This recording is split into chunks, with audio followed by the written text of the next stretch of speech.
Thanks. So, good morning.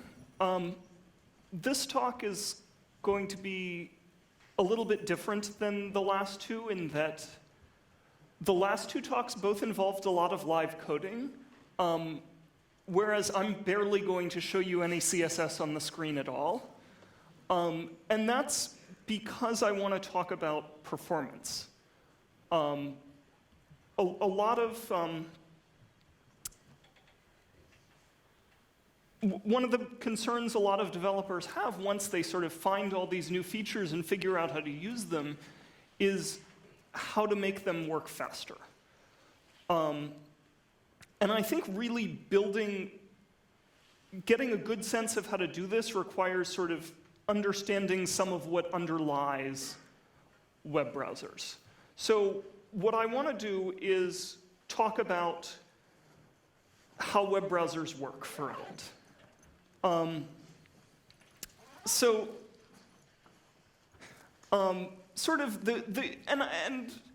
There's lots of parts of web browsers, but I sort of want to focus on one piece of that, which is what happens when we go from markup to something that you see on the screen.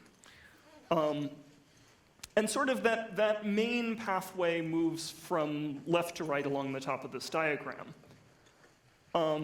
where we get markup off the network, and we build what we call a content tree or a DOM tree, which is the tree that you deal with in JavaScript. It's the tree that you see in a lot of inspector tools. It's the tree to which many of the APIs of the web platform are attached. So you can get at it through script. And then, before we can do anything to display this, we construct a second tree. So I come at this from a Mozilla perspective. So there's, in some cases, different terminology used in different browsers. So sometimes I will just give you 3 words for the same thing, which is, as in the next case, what we sometimes call the rendering tree or the box tree or the frame tree is essentially a second tree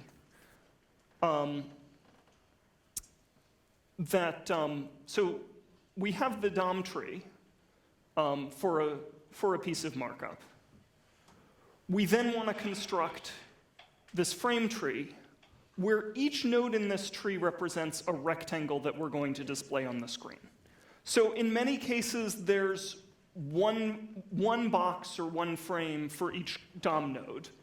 In other cases, we have none because, say, the head element was display none, so we're ignoring it.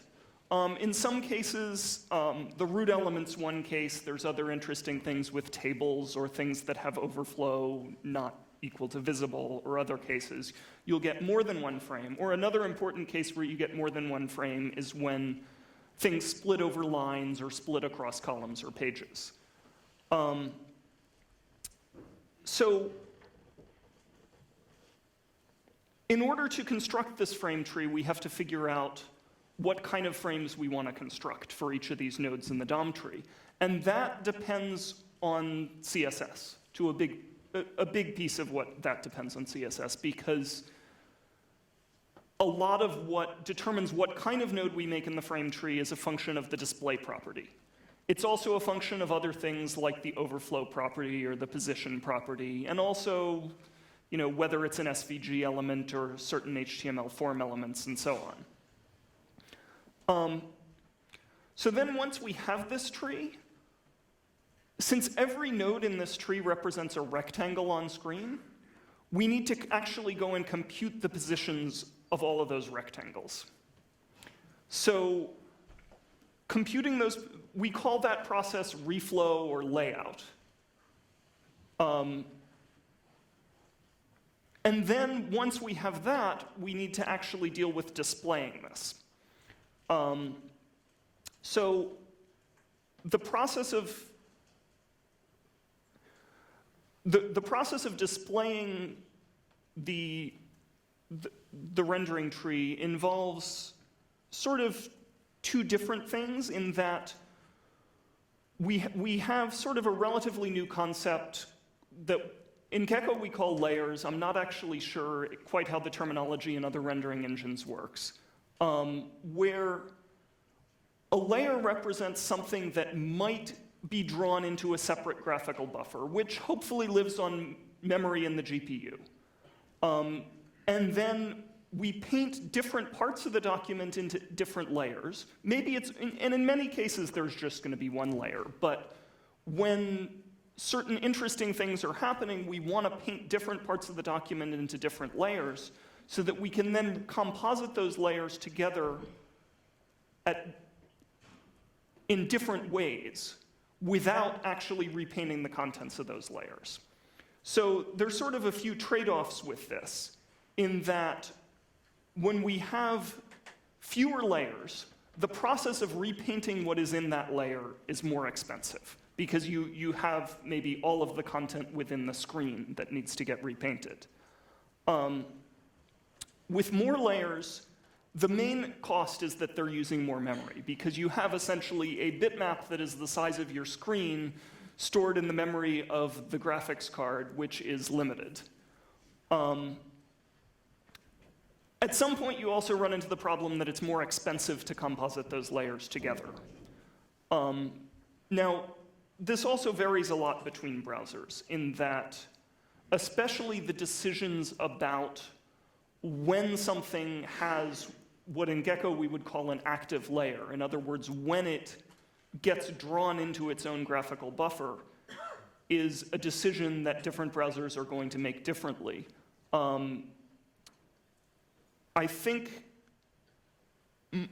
my understanding of some of the browser differences in those heuristics is Gecko's heuristics are a little bit more dynamic as a function of what has been changed recently, so that we do layerization for sort of implicitly as a result of scripted changes, and then undo that layerization if scripts stop changing that, so that it handles animations that are coming through script reasonably well. I think some other browsers are a little bit more focused on doing the layerizations through as a function of what has certain CSS properties like transforms and opacity, although I'm not sure how that's evolved over the past few years. So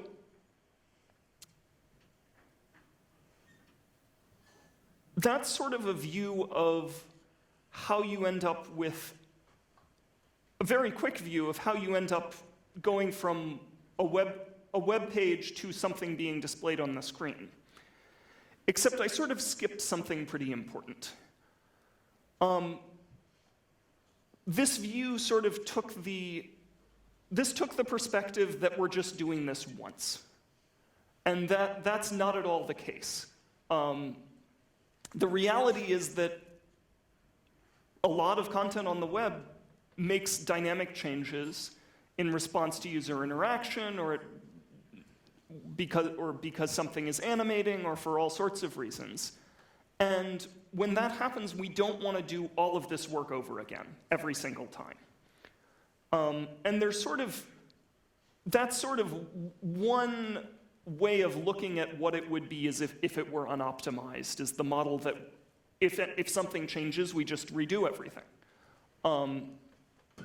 And sort of starting from that, and there's other ways to think of it being unoptimized, but starting from that base, there's sort of three big categories of optimizations that browsers do. One is that we can skip entire steps of this process for some changes. Another one is that we can skip part of a step. For example, we might only redo layout on some elements rather than redoing layout for the whole document. And a third, and in some cases one of the most important ones, is that we can coalesce changes together. Now, one of the things that's more true for optimization than it is for other characteristics of the web platform is that browsers have the ability to change the optimizations they make. When we implement new features on the web, content starts using them, and we're basically stuck with the way those things work. with performance, we sort of have much more flexibility with changing things, especially to improve them, but sometimes we will change trade-offs that we're making that will change a performance memory trade-off, or maybe make one thing faster at the expense of something else. And we actually have the ability to change that over time. So so it's sort of a problem with advice about performance that this is all subject to change. What I'm saying now may be substantially false 2 years from now. Though the rate at which it changes is not that dramatic, I think. So I want to first talk a little bit about skipping steps. So this is sort of another view of the diagram I showed you a minute ago, except with some pieces of it taken out, but one piece expanded. So now we're looking at starting with something in the DOM. We deal with figuring out what CSS selectors match, then computed values of style for basically computed style being a value for every property for every element, and then constructing the frame tree, doing our layout calculations, painting, and compositing layers together. One of the things you might notice is that I put compositing on a separate line there.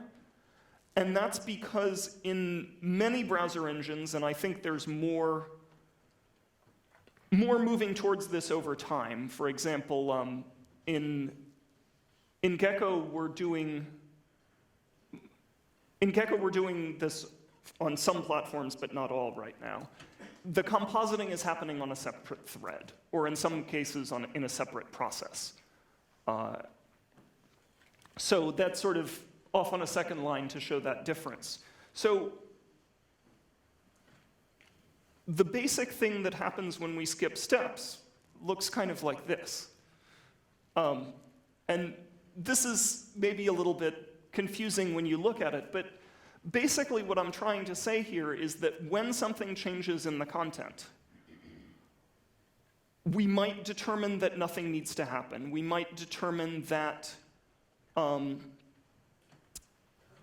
we need to rerun selector matching. And maybe rerunning selector matching means none of the rules, there's no difference in the set of rules that matched, so we're done. Or maybe there is a different set of rules that matched, in which case we have to compute the new style. And then sort of the entire rest of the process is done based on what changed between the new style and the old style. That sort of tells us, that's what all these red arrows are. Basically, as a function of what CSS properties changed, we decide which steps in the process we need to redo, or whether we need to redo anything at all. And sort of one of the big ways that browsers do new things that they haven't done before performance-wise is by adding other interesting special cases for some of these changes. So one of those special cases might be for a change in the opacity property or a change in the transform property. Opacity and transforms are things that can be represented can be handled entirely within the composition process. In other words, if you have an element with opacity or an element with a transform, and that element is drawn into its own layer, then we don't even need to do any repainting to deal with handling a change in transform or opacity. We can simply redo compositing, which means that there's almost no work happening on the main thread, though there is some work happening on the compositor. So that's sort of one of those special cases. There are lots of other things, like if you change the display property or the overflow property or something interesting like that, we're going to have to rebuild part of the frame tree because that's changed the decisions about what types of objects we create in the frame tree. If you change things like width or margins, or in many cases, the top and left properties, we have to redo layout. If you change things like background color or border color, we have to redo only painting. And when we redo and work in one of those stages, that propagates through the rest of the system. So then we can also, so the next big chunk of optimizations is coalescing. And coalescing is really important because fundamentally, there's no point in the browser repeating most of this work any faster than the monitor refreshes. So a monitor refresh rate is going to be 60 hertz or 75 hertz or somewhere in that range. That's doing this work every 16 milliseconds. There's absolutely no point in doing this work more frequently than every 16 milliseconds because it's not going to show up, because the monitor is only refreshing every 16 milliseconds. So there's a lot of things that can get coalesced. Authors might set two properties on the same element in rapid succession. We don't want to do all of this work for one of them and then find out that another one happens later. Likewise, you might say change the backgrounds on two different nodes that intersect the same rectangle, and we don't want to repaint that rectangle twice, we only want to repaint it once.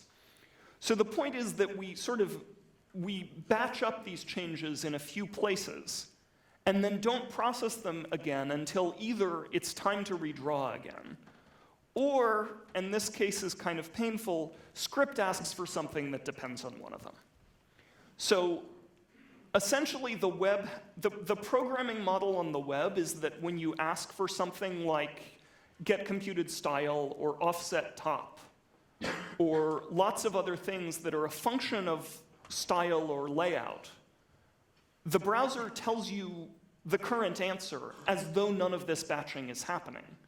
And that means we have to actually stop batching at that point when you ask for one of those pieces of information, update that information, and then give you the new answer. So there's sort of a bunch of places where we batch this stuff up, and I've sort of marked them in red here by taking the same diagram over again. So we sort of batch up changes to things that need their style recomputed. We batch up changes to things that need layout recomputed. We batch up changes to things that need to be repainted.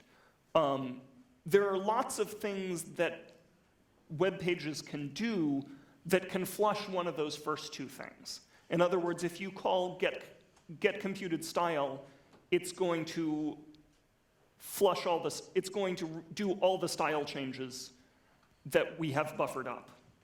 And in some cases, it might even need to do layout if you ask for get computed style of the width property. If you ask for that or something like offset top, we have to also flush the buffer of what layout changes we have. Basically, we will never do repainting except when we need to. Like there's no way for web content to flush the buffer of what needs to be repainted. Maybe that's not quite true. I shouldn't say there's no way to do something. It's a dangerous thing to say. So I guess I just sort of talked through these things. That's going to flush style, flush layout. Occasionally, we see web pages do really bad things, like this. I don't know if it's clear what's wrong with this immediately, but what's happening here is that there's a loop here. It's setting style each iteration through the loop. And it's also getting information that depends on flushing both style and layout every iteration through the loop. Which means instead of all this coalescing happening, there's no coalescing at all in this example. Because every single iteration through the loop, we will run this process of recomputing style and redoing layout to give you the answer to this offset height that you asked for, and then set that to some style. Most of the cases where you see this in real web pages, it's because one of these things is hidden deep inside a framework. So it's a little bit dangerous. So what I haven't yet talked about is what's nominally the topic of this talk, which is animations. So I now sort of want to go back and talk about how animations fit into this process. So when I'm talking about animations, I'm sort of talking about both CSS transitions and CSS animations. I'm sort of assuming you've probably seen some of this before, but sort of a basic example of transitions. So transitions are something that allow you to animate some property change that is caused in some other way. So here in this example, we have a style rule that changes on hover, and we have a use of the transition property that says any change to the background color property will animate over 600 milliseconds using the ease timing function. So that when I hover over the link, it changes to red, but only very gradually, and then when I move the mouse out, it changes gradually back.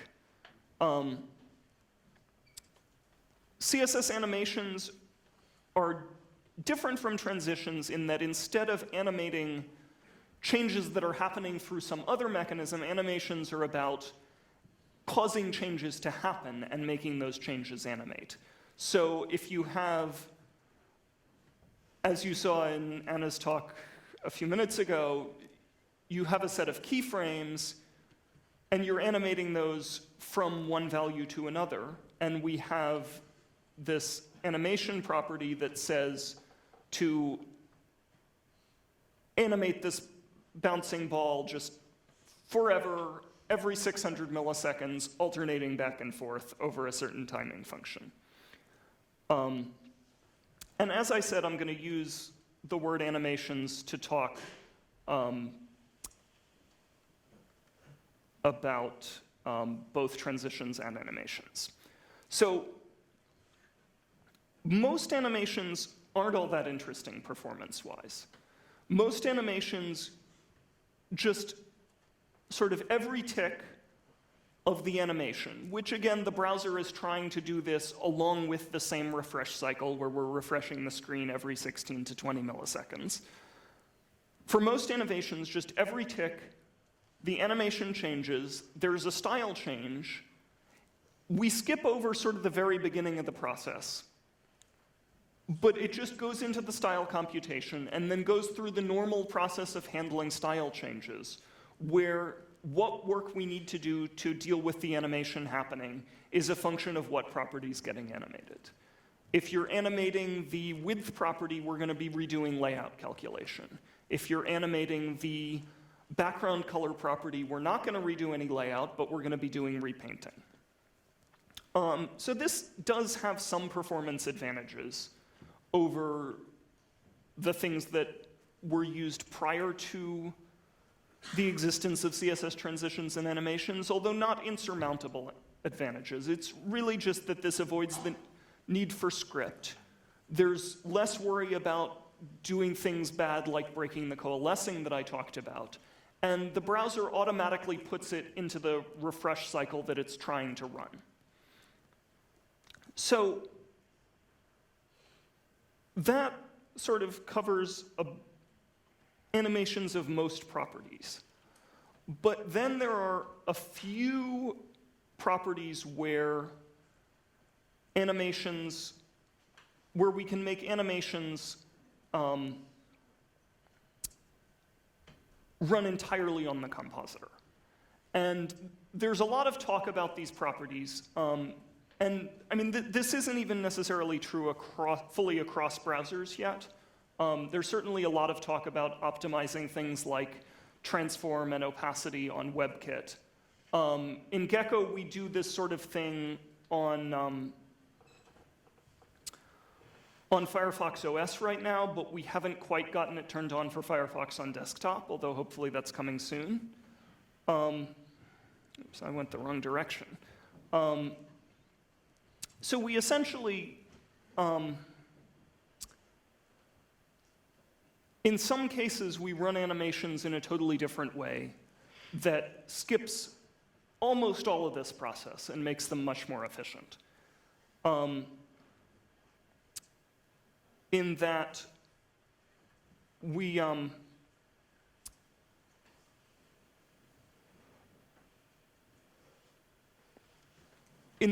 what happens in these cases, and these are, again, only cases where the behavior of the property can be expressed in terms of compositing layers together, which means that right now for Gecko it's just transform and opacity.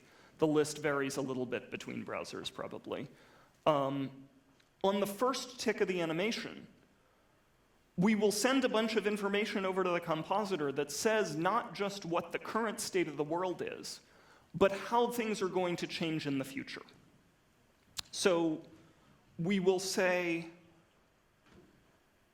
not just this element currently has this transform, but this element has a transform that is animated from this value to this value using these timing functions and so on. Essentially, all of the information that you can express in CSS animations, we send over to the compositor. And then the compositor just runs the rest of the animation for us, as long as you don't do something like ask for computed style back in your script. If you ask for computed style in your script, we then have to give you a current value, which means we have to do the work that was not happening in the normal process on the main thread to give you that answer. So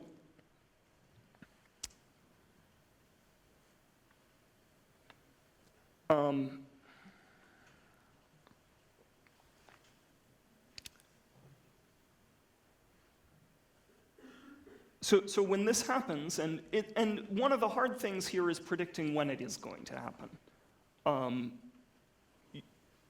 You're going to end up with something that's much faster. So one of the problems is sort of figuring out when this is going to happen and how you can make it happen if it's not. And I sort of promised to talk about this in my talk description when I wrote the description for my talk, sort of because I thought it was an important thing to talk about, and I wanted to force myself to figure out a good answer for it so that I could have something to say. And in the process of thinking about it, like there's a bunch of heuristics that you can use to figure out how to make stuff faster. But the reality is that sort of the gold standard for making things faster is actually profiling and figuring out what is slow and working from there. Now, one of the problems with this is going to vary between browsers. Different browsers have different profiling tools that have different capabilities. And they might tell you different things because the browsers are actually doing different things, which makes this sort of a difficult problem to solve across browsers. We've sort of had some interesting experience at Mozilla working on this sort of thing for Firefox OS, where we've been building a phone UI on top of the web platform, sort of sort of across teams, so that performance problems in the front end of the phone UI sort of lead to work being done throughout the lower level teams in the organization, such that we sort of through that process build a better understanding of what the problems are and what tools we need to build for people who aren't browser engineers to solve those problems. That said, we haven't at this point we haven't necessarily built those tools. So I think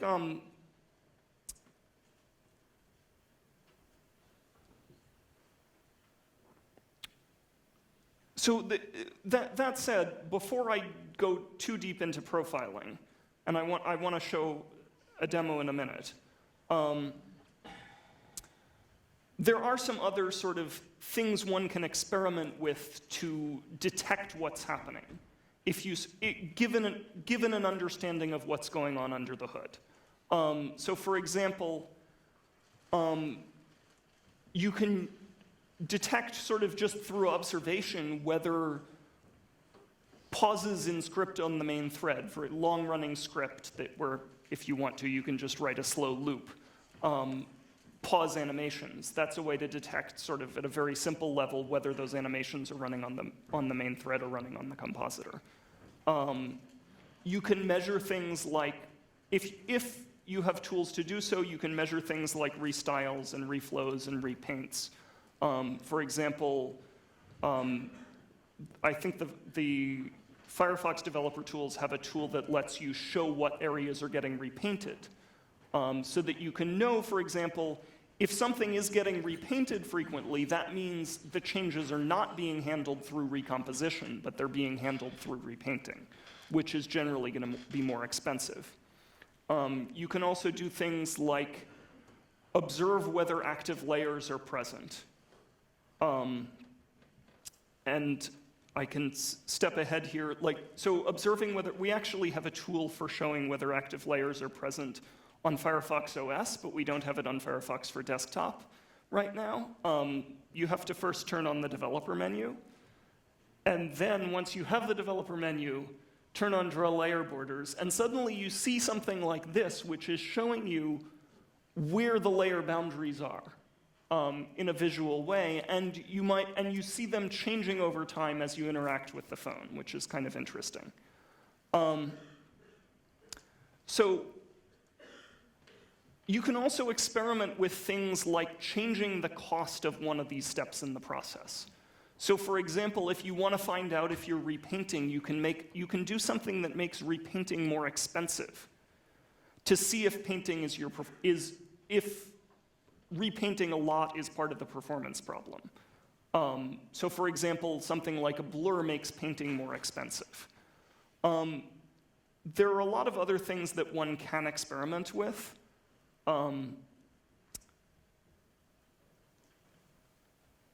Some of it's sort of like I haven't really figured out a good way to sort of explain what those are without just explaining the underlying model, which is what I'm trying to do, so that you sort of have a better understanding of what's going on and can play with the parameters and see how this is, and have a better understanding of how the system is behaving in response. So I want to do a brief demo of what profiling looks like. And I actually want to show one of Anna's demos and profile it, because I think it was,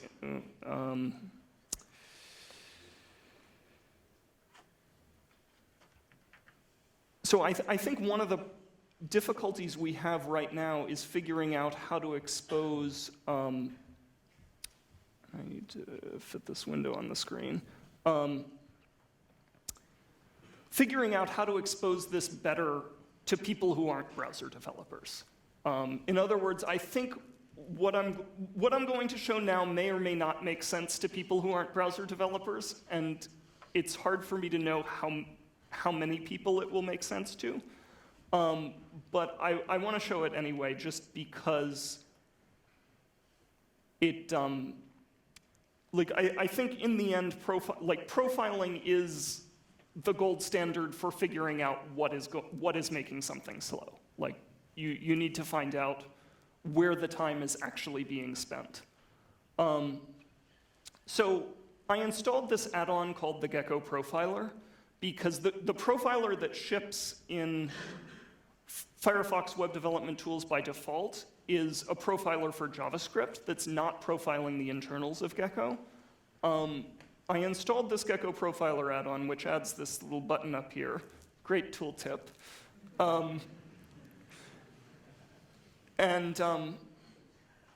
So I can run this, and it's kind of slow.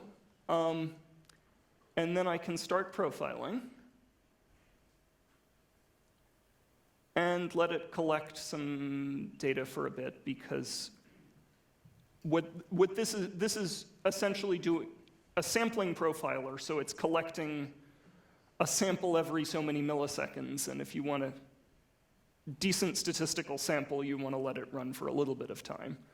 And then I can analyze the profile and pause the animation so that it doesn't slow down looking at the profile.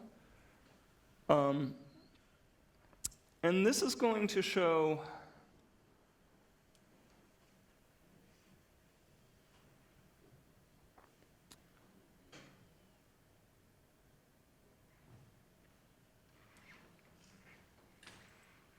a whole bunch of UI. And really what I'm interested right now in is where we're spending time. This tree down here, I can just sort of look into the call stacks and figure out what's happening. So like, this is actually stack traces inside of the browser engine.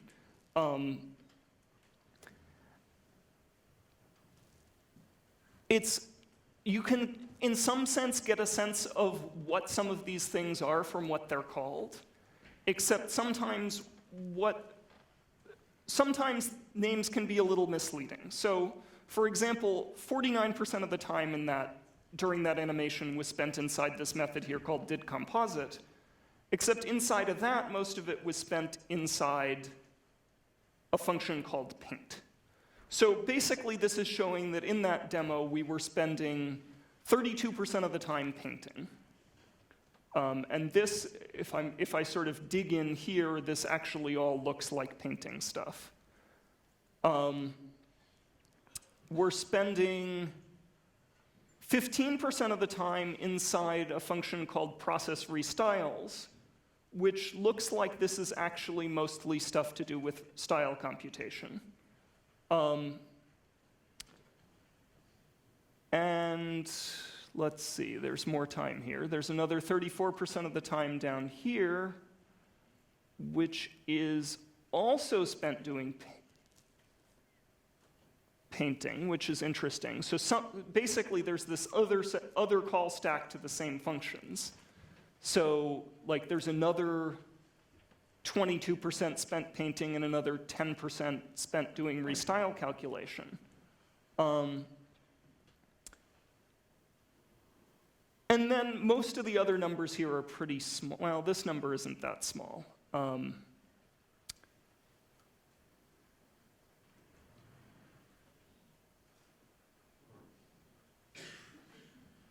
Though it's less interesting. But this sort of poking around in this profile just gives the sense that, like, the cost of that animation is, say, 2/3 painting and 1/3 restyling. And there is stuff that will change over time. Like, all of the things that are slow here are things that, as a browser implementer, I would like to improve. And I hope we will improve them over time. So a bunch of this stuff will change over time. But people often want to make things fast in browsers today. And this is sort of one of the ways you can do that. I'm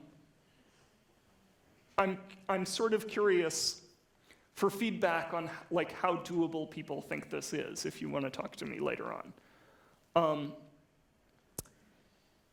In any case,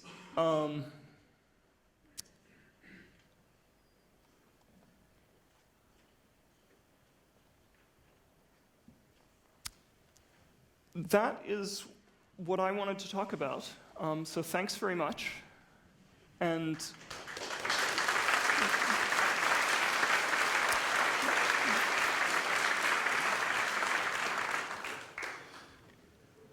okay, David, let's move over here. Thank you. Let's have a seat and a little chat.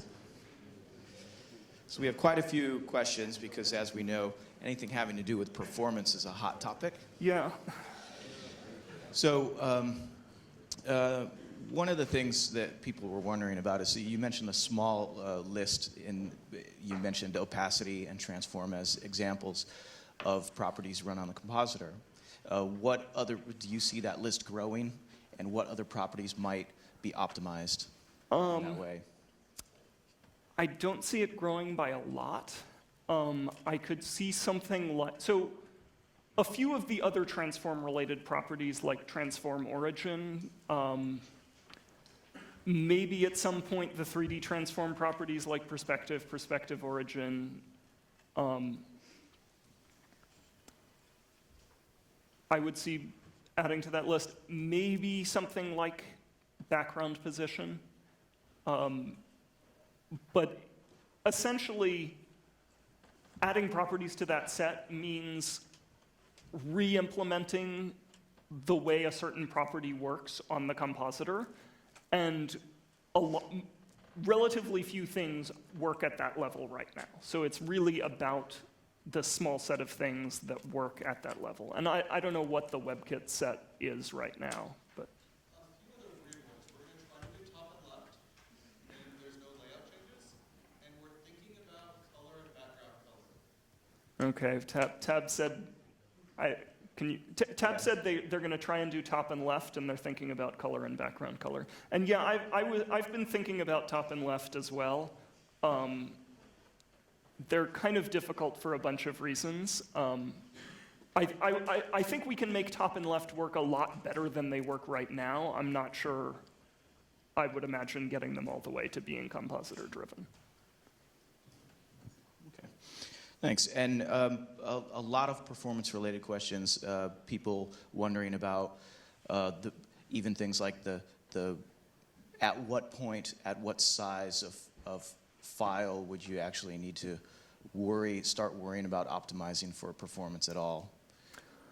I think it depends on what you're doing and what sort of use cases you're dealing with. I know, I think a lot of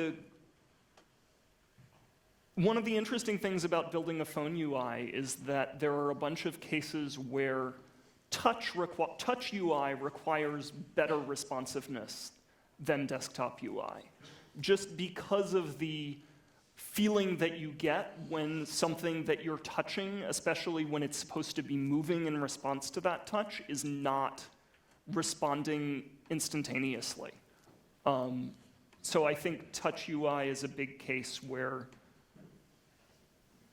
people have felt the need to optimize very closely. I think it really just depends on what is a perceived performance problem for what you're developing.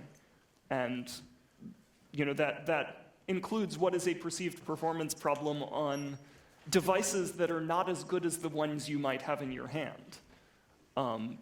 But whatever matters for your users.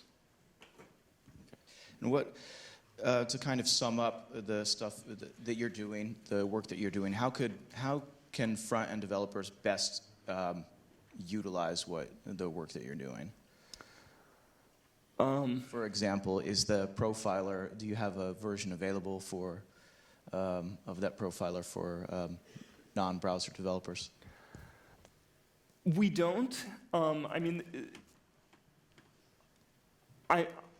I would like to see more of it be integrated into some of the tools that we have. I'm not sure what the Chrome dev tools look like these days in terms of performance tools.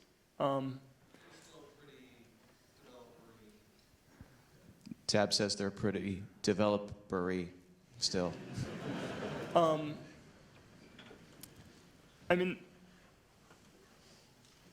I think figuring out how to build good UIs for this is hard. And some of that depends on trial and error and seeing what works and seeing what doesn't. And how difficult do you find the process, the multi-team work process that you alluded to improve browser performance? Is that, how challenging is that, and in what ways is it challenging?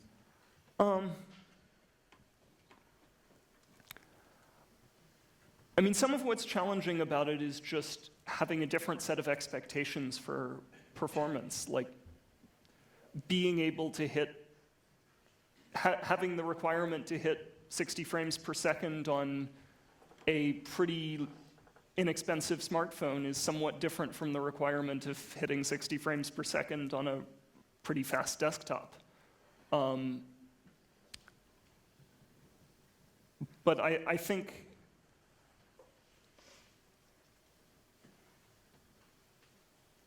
I mean, I don't know that it's particularly, I don't know. I don't know that I have a good answer for that, really.